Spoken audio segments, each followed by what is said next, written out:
کیا بات ہے. تو یہ اسلام کا جو ہے طریق ہے. اب ایک بندہ مومن جو ہے اس لیے اگر کھانا کھاتا ہے کہ میں صحت مند رہوں تاکہ میں اللہ تعالیٰ کی عبادات جو ہے تازہ دم ہو کے کر سکوں, میں خدمت انسانیت کر سکوں وغیرہ وغیرہ, تو اس کا کھانا بھی عبادت ہے. اگر کوئی شخص جو ہے کاروبار اس لیے کرتا ہے, پیسہ اس لیے کماتا ہے کہ میں یہ چاہتا ہوں کہ میں ایک مسلمان ہوں, اور ایک مسلمان کو سٹرونگ ہونا چاہیے, اس کو مناسب لباس پہننا چاہیے, اس کا گھر بار مناسب ہونا چاہیے, تاکہ لوگوں کو یہ نہیں ہو کہ مسلمان جو ہے وہ تو زندگی میں ہوتے ہی ناکام ہیں. بالکل بیچارے ہوتے ہیں, بیچارے ہوتے ہیں, ناکام ہوتے ہیں, نالائق ہیں, سست ہیں, کاہل ہیں, ان کو عقل نہیں ہے. تو اگر کوئی فرد اس لحاظ سے محنت مشقت کرتا ہے, رزق حلال کماتا ہے, جی, کہ میں ایک جو ہے اچھی اگزامپل, کامیاب انسان, اچھے مسلمان کے ساتھ کامیاب انسان, تاکہ دوسرے لوگوں کو بھی ہو کہ مسلمان جو ہے جی, جو ہے ہر لحاظ سے دنیا اور بلکہ وہ آخرت کے کہ لحاظ سے اس طرح سے کامیاب اگر ہے. ہم کہیں کہ انسپریشنل بننا چاہیے ہر لحاظ سے, کہ لوگ دیکھ کے متاثر ہو رہے ہیں, تو وہ اس کی جو ہے رزق حلال, اچھا لباس پہننا, اچھے طریقے سے تیار ہونا, وہ سب بھی عبادت بن جاتا ہے. تو یہ جو بدعت ہے, مباح جو ہے, مباح کا تعلق انہی چیزوں سے ہے. صحیح, کہ ہم اچھے اچھے کھانے کھائیں, لذیذ کھانے کھائیں, یہ مباح ہے. اسی طرح سے اچھا لباس پہن لیں, یہ مباح ہے. اچھی گاڑی رکھ لیں, مباح ہے. اچھے گھر میں رہ لیں, مباح ہے. سائنس کی ایجادات کریں, ان سے فوائد اٹھائیں, یہ مباح ہے. خوبصورت گارڈنز بنائیں, مباح ہے. یعنی ہے یہ بھی بدعتیں, لیکن مباح ہیں جس پر دین پکڑ نہیں کرتا ہے. اور یہ مباح بدعتیں جو ہیں, کبھی ان میں گناہ کا اگر شائبہ ہو, تو اگر اسراف کرنے لگ جائیں, کہ کوئی شخص جو ہے اتنا مہنگا لباس پہننے لگ جائے کہ اور اس میں اسراف ہو, اور اس میں شو آف ہو, اس میں بے پردگی ہو, تو ظاہری بات ہے کہ وہ غلط ہے, مکروہ اور مکروہ تحریمی اور حرام تک بھی جا سکتا ہے. اسی طرح سے مباح میں اگر کوئی شخص گارڈن لگاتا ہے اور اس میں پھلوں کے درخت لگاتا ہے, یا کسی کو درختوں کا شوق ہے اور وہ پھلوں کے درخت لگاتا ہے, یا اور اس طرح کے, مباح تھا, لیکن وہ مباح جو ہے نیکی بننے لگ گیا ہے. انسانیت کی خدمت جو ہے وہ اچھی بات ہے, لیکن انسانیت کی خدمت اس طرح سے کرنا کہ کسی مرتے ہوئے کو نئی زندگی دے دینا, یہ تو واجب ہو گیا پھر. بالکل بالکل. تو مباح کو ہم ایک سائڈ پہ کر دیتے ہیں. اچھا, اس میں رضوانہ باجی کیا اس میں نیت کا ایلیمنٹ بھی ہے, کہ آپ نے ظاہر ہے جیسے آپ نے بتایا کہ اس کی نیت یہ تھی کہ گارڈن تو بنایا اس نے خوبصورت, لیکن اگر اچھے پھلدار درخت لگا دیے تو اس سے دوسرے کا بھی فائدہ ہو گیا, تو جی اچھے پھلدار درخت لگا دیے, یہ سوچا کہ درخت لگاؤں گا یا پودے لگاؤں گا تو پرندے یہاں سے آ کر خوراک حاصل کریں گے. اور تھوڑا سا اس بات پہ شمامہ کوشش کر لیں کہ درخت تو آپ کو لگانا ہی ہے, پودا تو آپ کو لگانا ہے, تو تھوڑا سا تھاٹ فل ہو جائیں کہ ایسا پودا لگا دیں کہ جس سے پرندے خوراک حاصل کر سکیں. ایسا پودا لگا لیں جو انسانوں کو زیادہ آکسیجن دے سکتا ہو, کاربن ڈائی آکسائڈ جو ہے وہ زیادہ ابزورب کر سکتا ہو. تو وہ ظاہری بات ہے کہ جتنی آپ اس میں کوشش کریں گے, جتنی آپ نیت کا اخلاص ڈالیں گے, وہ اتنا زیادہ ثواب بھی تو اسی طرح سے اگر ہم, آپ نے بتایا کہ لباس کی بات بھی ہے, اگر ہم موڈسٹ ہو کے ایک خوبصورت اپنی پریزنٹیبل طریقے سے کسی کے سامنے اپیئر ہوتے ہیں اور یہ سوچتے ہیں کہ ہم اسلام کے ایمبیسڈر ہیں, تو وہ ظاہر ہے کہ وہ پھر اگین وہی بات ہے کہ ثواب کے باعث بن جائے گا. اور جتنی آپ کی نیت بہتر ہوتی جائے گی, اتنا آپ کا جو ہے اس میں ثواب کا اضافہ ہوتا جائے گا. جیسے میں اکثر بہنوں کو کہتی ہوں کہ کوشش کریں, خاص طور پہ جو حجابی بہنیں ہیں شمامہ, کہ حجابی بہنیں اور دیندار لوگ جو ہیں وہ خوبصورت نظر آئیں, تاکہ لوگوں کا بھی ان کی طرح سے بننے کا جی چاہے. نئے نئے ڈیزائن لے کر آئیں, تراش خراش اچھی ہو, تاکہ لوگوں کو انسپائریشن ملے دین کے حوالے سے اور اچھے لباس کے حوالے سے. بالکل بالکل. تو اب جیسے آپ نے خوراک کی بھی بات کی, مطلب یہ اس طرح کے جو روزانہ کے معاملات میں ہم اس کا استعمال کرتے ہیں, خوراک عراق میں بھی ہم جیسے کہتے ہیں کہ یہ ایشین فوڈ ہے, یہ پاکستانی فوڈ ہے, تو اس میں بھی وہی بات ہے کہ ہم مسلمانوں کے جو ہم لوگ اچھے حلال کھانے میں ہم اس میں بھی اگر ہم ہیلدی ڈائٹ کو دیکھ رہے ہیں, کھجور ہے, دودھ ہے, جو نبی پاک صلی اللہ علیہ وسلم کی سنت بھی ہے, سنت کو بھی دیکھ رہے ہیں, تو وہ تو ظاہر ہے کہ یقیناً ان انگریڈینٹس کا اضافہ کر لیں کہ جو نبی پاک صلی اللہ علیہ وسلم کو پسند ہے, تو وہ ظاہری بات ہے کہ اس کا اجر و ثواب جو ہے وہ زیادہ ہوگا. بالکل بالکل ایسے ہی یہ ناظرین کے بڑا دلچسپ موضوع ہے, بہت کچھ سیکھنے کو مل رہا ہے. ایسے موضوعات جو ہیں جو جسے ہم کہیں کہ ہماری روزمرہ کی زندگی میں بہت پازیٹیولی افیکٹ لے کر آتا ہے, بہت اچھا اثر انداز ہوتا ہے. ہم کوشش کرتے ہیں کہ ہم ایسی موضوع لے کر آئیں اور ہم اس سے کچھ سیکھ سکیں اور انشاءاللہ عمل بھی کر سکیں. ہم اس پروگرام کو دیکھتے رہیے ہمارے ساتھ, اور ہم آتے ایک چھوٹی سی بریک کے بعد.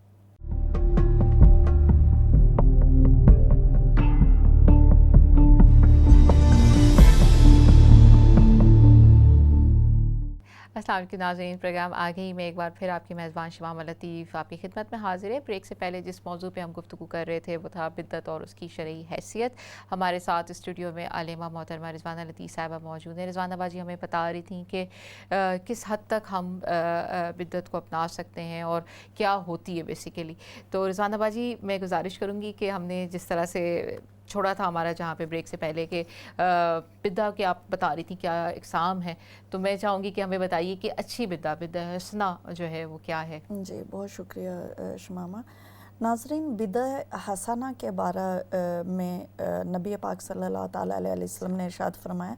مسلم شریف کی حدیث پاک ہے اور حدیث نمبر جو ہے 2351 ہے. آپ صلی اللہ علیہ وسلم نے ارشاد فرمایا کہ من سن فی الاسلام سنتاً حسنتاً, یعنی جس نے اسلام میں کوئی اچھی سنت کا آغاز کیا, فَعُمِلَ بِهَا بَعْدَهُ كُتِبَ لَهُ مِثْلُ أَجْرِ مَنْ عَمِلَ بِهَا وَلَا يَنْقُصُ مِنْ أُجُورِهِمْ شَيْئًا, یعنی کہ جس نے اسلام میں کوئی اچھا کام جاری کیا اور اس کے بعد اس پر عمل کیا گیا, تو اسے اس پر عمل کرنے والوں کی طرح اجر ملے گا, اور عمل کرنے والا جو ہے اس کے اجر میں کوئی کمی نہیں کی جائے گی. تو یہ جو حدیث پاک ہے اس کا اگلا حصہ بدعت سیئہ کے بارے میں ہے, جو کہ ہم سیئہ کے حوالے سے جب بات کریں گے تو اس میں کریں گے. تو بدعت حسنہ جو ہے حدیث پاک کا, اس حصے کو پڑھ کے شمامہ ہمیں یہ پتہ چلتا ہے کہ ناظرین بدعت ہمیشہ بری ہی نہیں ہوتی ہے, صحیح, اور بدعت ہمیشہ مباح ہی نہیں ہوتی ہے کہ یا تو اس کا کوئی اجر و ثواب ہی نہیں ہے, یا پھر یہ کہ اس کا بہت ہی سخت گناہ ہے, بلکہ بدعت حسنہ بھی ہوتی ہے کہ کوئی ایسا کام دین میں شروع کرنا کہ جو اچھائی کا باعث ہو, تو اس کا اجر و ثواب اس طرح سے ملے گا کہ جس نے شروع کیا ہے اس کو اس کے بعد جتنے بھی لوگ اس پر عمل کریں گے ان کو اجر و ثواب ملے گا, تو وہی اجر و ثواب اس بدعت حسنہ کو شروع کرنے والے کو بھی ملے گا, اور جو کرنے والے ہیں بعد میں ان کے اجر و ثواب میں کوئی بھی کمی نہیں کی جائے گی. سبحان اللہ. اب سوال یقیناً ہمارے ناظرین کے ذہن میں یہ آ رہا ہوگا کہ آخر وہ کون سی چیزیں ہیں کہ ایک طرف تو ہم یہ کہہ رہے ہیں کہ بدعت جو ہے وہ اتنا برا عمل ہے کہ شرک کے بعد کثرت سے اس کا ذکر آیا ہے قرآن میں بھی اور احادیث میں بھی, اور دوسری طرف ہم کہہ رہے ہیں کہ کچھ بدعت جن کو بدعت حسنہ کی ڈیفینیشن میں آتی ہیں, اس کا اتنا اجر و ثواب ہے کہ آپ شروع کرتے ہیں آپ کو بھی ثواب ہے, آپ کے بعد جتنے لوگ عمل کریں گے ان کے اچھے عمل میں سے بھی آپ کو ثواب مل رہا ہوگا. تو ناظرین اس کی کچھ ایگزامپلز جو ہیں ہم آپ کو بتائیں گے, کیونکہ ہمارے ہاں بعض لوگ جو ہے یہ سمجھتے ہیں کہ ہر بدعت ہی برائی ہے. یقیناً ایک حدیث میں یہ بھی ہے کہ ہر بدعت جو ہے وہ برائی ہے, لیکن وہ ریفر کر رہی ہے بدعت سیئہ کی طرف. تو جو اگزامپلز ہیں کچھ, اس میں سب سے پہلی اگزامپل جو میں آپ کو دینا چاہوں گی وہ یہ کہ حضرت ابو بکر صدیق رضی اللہ تعالیٰ عنہ نے قرآن پاک کو ایک جگہ پر جمع کیا, اور حضرت عثمان غنی رضی اللہ تعالیٰ عنہ کے زمانے میں اس کی تکمیل ہوئی. یعنی حضرت ابو بکر صدیق رضی اللہ تعالیٰ عنہ نے جمع قرآن کا سلسلہ شروع کیا اور حضرت عثمان غنی رضی اللہ تعالیٰ عنہ کے دور میں اس کی تکمیل ہوئی. اتنا لمبا عرصہ جو ہے اس کو لگا. تو ناظرین ہم سب جانتے ہیں کہ جب قرآن نازل ہو رہا تھا شمامہ تو قرآن پاک جو ہے اس وقت کے حالات اور سیاق و سباق کے مطابق نازل ہوتا تھا آیتوں کی صورت میں. پوری صورتوں کے نزول کی اگزامپل ہمیں بہت ریئر ملتی ہے.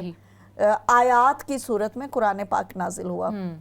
تو جب کچھ آیات نازل ہوتی تھی نبی پاک صلی اللہ علیہ وسلم اس کو تلاوت فرماتے تھے اور صحابہ اکرام اس کو زبانی بھی یاد کر لیتے تھے اور وہ صحابہ اکرام جو لکھ سکتے تھے وہ لکھ بھی لیتے تھے. تو اس وقت کوئی کتابیں تو ہوتی نہیں تھی, کوئی رائٹنگ بکس نہیں ہوتی تھی, بلکہ کوئی کھال پر کسی جانور کی سکن پر لکھتا تھا, کوئی لکڑی کے تختوں پہ لکھتا تھا, کوئی پتھر پہ لکھتا تھا, کوئی پارچہ جو ہوتا ہے اس پہ لکھتے تھے. تو اور وہ پھر آیات کی صورت میں موجود تھا, مختلف لوگوں کے پاس موجود تھا. تو ایک غزوہ ایک جہاد میں جب بہت سارے حفاظ کرام شہید ہو گئے تو جھوٹی نبوت کا دعوے دار تھا, اس کے خلاف جہاد کے لیے نکلے تو بہت زیادہ تعداد میں حفاظ شہید ہوئے. تو حضرت ابو بکر صدیق رضی اللہ تعالیٰ عنہ اور دوسرے صحابہ کرام رضی اللہ تعالیٰ عنہ کو یہ فکر لاحق ہوئی کہ کہیں ایسا نہ ہو کہ اتنی زیادہ شہادتیں ہو رہی ہیں تو قرآن پاک کو محفوظ کرنے کے لیے کیا ہوگا. تو پھر حضرت ابو بکر صدیق رضی اللہ تعالیٰ عنہ نے حکم دیا کہ قرآن پاک کو جس کے پاس بھی قرآن پاک لکھی ہوئی صورت میں موجود ہے وہ سب لا کر اکٹھا کرنا شروع کر دیں. اور یہ سلسلہ جاری رہا. حضرت عثمان غنی رضی اللہ تعالیٰ عنہ کے مقدس دور میں اس کا اختتام ہوا. تو آپ دیکھیے کہ اگر قرآن پاک ہمارے پاس ایک کتابی صورت میں موجود ہے تو اس کا کریڈٹ جو ہے ان خلفائے راشدین کو جاتا ہے. اگر وہ اس وقت یہ کام نہ کرتے تو کیا ہم تصور کر سکتے ہیں کہ ہم کس طرح کی سچویشن میں اس وقت ہوتے. دوسرا بہت خوبصورت کام جو اگزامپل ہمارے پاس ہے وہ حضرت عمر فاروق رضی اللہ تعالیٰ عنہ نے شروع کیا. شمامہ صلاۃ التراویح مسلمان جو ہیں بہت ہی شوق سے رمضان المبارک میں پڑھتے ہیں اور رمضان المبارک کی خوبصورت ترین چیزوں میں جس طرح سے سحری اور افطاری ہے اسی طرح کی اہمیت تراویح کو بھی حاصل ہے کہ مسلمان بہت جوش و خروش کے ساتھ پڑھتے ہیں.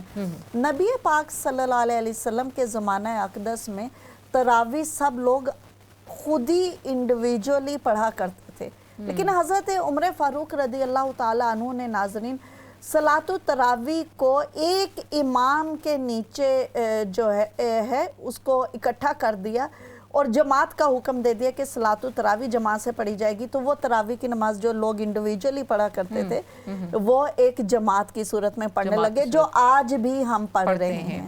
اور ہم سب جانتے ہیں ناظرین کہ جماعت کے ساتھ تراویح پڑھیں تو اتنا آسان ہو جاتا ہے اور بہت اچھا بھی لگتا ہے, روحانی طور پر بہت اچھا لگتا ہے.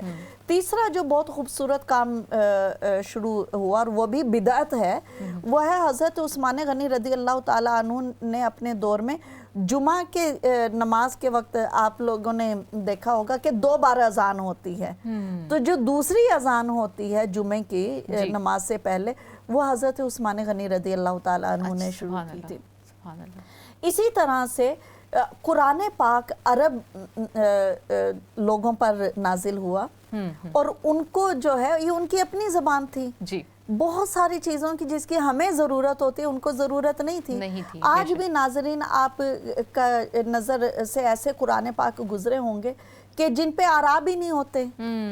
تو کیا عام لوگ اعراب کے بغیر قرآن پاک کو پڑھ سکتے ہیں؟ بالکل. رضوانہ بس ایک کال بھی لے لیتے ہیں ہم.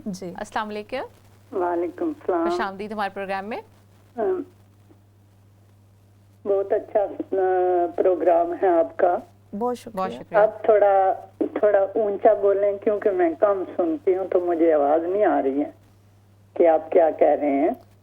تو میرا سوال یہ ہے کہ یہ بھی بتا رہے تھے کہ قرآن پاک جب شروع ہوا تو کیسے صحابہ اکرام لکھتے تھے اور جب وہ لکھا اور بعد میں سب کمپلیٹ کیا تو جب وہ لکھا ہوا تھا جو تھوڑا تھوڑا آیتیں لکھی ہوئی تھیں پھر ان کو کیا کیا, کہاں گئیں وہ, کہ انہوں نے ان کو پانی میں بہایا یا کہ جلا دیا یا کہ کیا کیا, یہ میرا سوال ہے. جی بہت شکریہ آپ کا, ہمارے پروگرام میں بھی شامل ہوئی ہیں, آپ کو انشاءاللہ اس کا جواب دیتے ہیں. جی شمامہ, جو لکھا ہوا تھا اس طرح سے وہ محفوظ بھی رکھا گیا, لیکن خاص طور پر حضرت عثمان غنی رضی اللہ تعالیٰ عنہ کے دور میں یہ واقعہ ہوا تھا کہ لوگ جب اسلام ایکسپینڈ ہونے لگا, بہت دور دراز علاقوں میں جانے لگا, تو کیا ہے کہ لوگ قرآن پاک کو مختلف قرأتوں کے ساتھ اور مختلف طریقوں سے پڑھنے لگے, جس میں مسلمانوں میں تھوڑا سا اختلاف ہونے لگا. تو حضرت عثمان غنی رضی اللہ تعالیٰ عنہ نے لوگوں کو ایک قرآن پاک کی تلاوت پر جمع کیا. صحیح. جب ایک تلاوت پر جمع کیا تو باقی جتنے بھی نسخے تھے مختلف, ان سب کو لے کر حضرت عثمان غنی رضی اللہ تعالیٰ عنہ نے شرعی اصولوں کے مطابق جو ہے, بعض روایات میں آتا ہے کہ ان کو اکٹھا کر کے حضرت عثمان غنی رضی اللہ تعالیٰ عنہ نے ان کو ڈسپوز آف کیا تھا.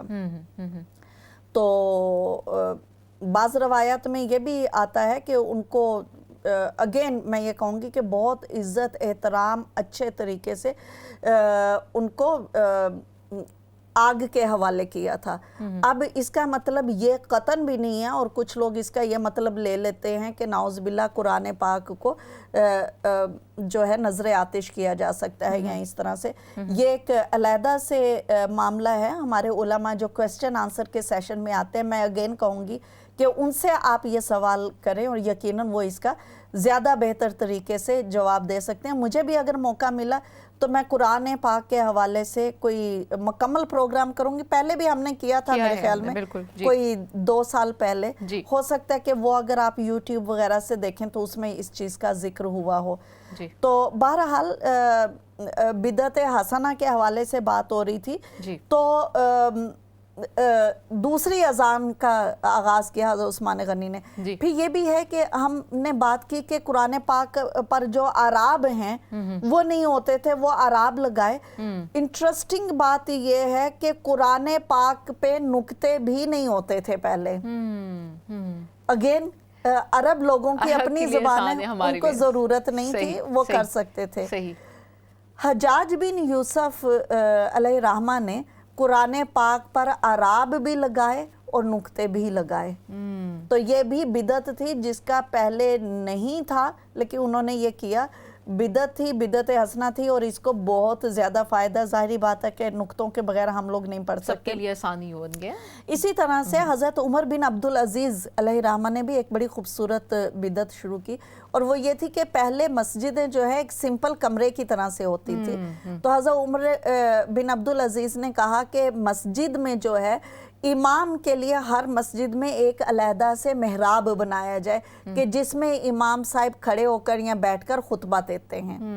تو یہ بھی ایک بدعت تھی. اور ناظرین, ان چند ایک ایگزامپلز سے ہمیں یہ پتہ چلتا ہے کہ ہے یہ بھی بدعت, لیکن وہ جو ہے نا کہ ہر بدعت گمراہی ہے, اور ہر بدعت جو ہے وہ آپ کو جہنم کی طرف لے کر جاتی ہے. تو وہ ان چیزوں پر اور اس طرح کی دوسری چیزوں پر لاگو نہیں ہوتی ہیں. اس طرح کی بہت زیادہ چیزیں ہمیں آج بھی اپنے ہاں ملتی رہتی ہیں, جس کو آپ دیکھ سکتے ہیں, اور کبھی ضرورت پڑے تو آپ علماء اکرام سے اس کے حوالے سے رہنمائی بھی لے سکتے ہیں. شمامہ, ایک اور جو بدعت حسنہ کی بات ہو رہی ہے, بلکہ میرے خیال میں ہم بدعت سیئہ کی طرف چلتے ہیں پروگرام. بالکل جی, میں چاہوں گی کہ ہمیں بتائیے اس کے بارے میں. جی, بدعت سیئہ جو ہے وہ بنیادی طور پر ایسی دین میں شروعات ہے کہ جو دین کی اصل کو ڈسٹروئے کرے یا نقصان پہنچائے. صحیح. ایسی کوئی بھی بدعت حرام ہے, اس کی سخت ممانعت ہے, اور ایسی کوئی بھی بدعت شروع کرنے والا جو ہے جہنمی ہے. اب اس میں دیکھیے شماما کہ بعض لوگ یہ کہتے ہیں کہ جیسے ہم لوگ قرآن خوانی کرتے ہیں, تو لوگ کہتے ہیں کہ جی یہ بھی بدعت ہے. تو اب جو ہے دیکھنا یہ ہے کہ قرآن خوانی جو ہے بدعت ہے یا نہیں. چلیں مان لیتے ہیں کہ قرآن خوانی بدعت ہے. ایک نئی طریقہ شروع کیا کہ خواتین ایک گھر میں بیٹھ کر قرآن پاک مکمل ختم کرتی ہیں, دعا کرتی ہیں اور کھانا کھاتی ہیں. لیکن اس پوری محفل کے اگر انگریڈینٹس دیکھے جائیں تو وہ تلاوت کر رہی ہیں, وضو کے ساتھ ہے, ادب احترام کے ساتھ ہے, بعد میں حلال کھانا کھا رہی ہیں, اللہ پاک سے گریہ ازاری کر رہی ہیں, دعائیں کر رہی ہیں. تو اس میں کوئی بھی چونکہ دین کے اصل کے خلاف نہیں جاتا تو اس کو ہم بدعت نہیں کہہ سکتے. اسی طرح سے ایک ٹپیکل اگزامپل جو میں دینا چاہوں گی شمامہ, وہ ہے محافل میلاد کی یا عرس کی محافل ہوتی ہیں. تو اس میں جو ہے یہاں عید میلاد النبی مناتے ہیں. اب ان چیزوں میں اگر کوئی بھی فرد برے کام کر رہا ہے تو وہ آپ کو برائی کی نوعیت کو دیکھتے ہوئے بہت غلط جگہ پہ بھی لے جاتی ہے. میں آپ کو ریسنٹ اگزامپل دوں گی کہ میں پاکستان گئی اور عید میلاد النبی کا دن تھا. تو فیملی نے کہا کہ عید میلاد النبی کا ہو رہا ہے تو چلتے ہیں. میں نے عید میلاد النبی کی جو دیکھی وہ تقریبات دیکھی, تو میں خود بھی عید میلاد النبی مناتی ہوں, لیکن وہ دیکھ کر I was shocked اینڈ ہوریفائڈ, اور میں بھاگی وہاں سے کہ یہ تو بہت زیادہ غلط ہے. یعنی کہ نعتیں ایسے کر دیں کہ جس میں میوزک کا ایلیمنٹ آ گیا, اور الفاظ کا چناؤ صحیح نہیں ہے, مرد اور عورتوں کا اختلاط ہو گیا, اور اس کو جو ہے ایک میلے کا رخ دے دیا. دیکھیے عید میلاد النبی منانا جو ہے, فرض کر لیں کہ اس کی اسلام میں یہ نہیں ہے کہ اس کی کوئی اصل ہی نہیں ہے. صحابہ کرام بھی نبی پاک صلی اللہ علیہ وسلم کی پیدائش پر خوشی مناتے تھے, لیکن وہ نوافل کی صورت میں مناتے تھے.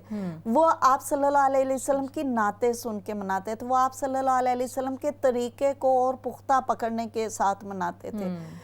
ہاں کچھ ملکوں میں جلوس نکلنے لگے کہ وہ جلوس نکالتے ہیں, نعتیں پڑھ رہے ہوتے ہیں, تبلیغ ہو رہی ہوتی ہے, وہ ٹھیک ہے.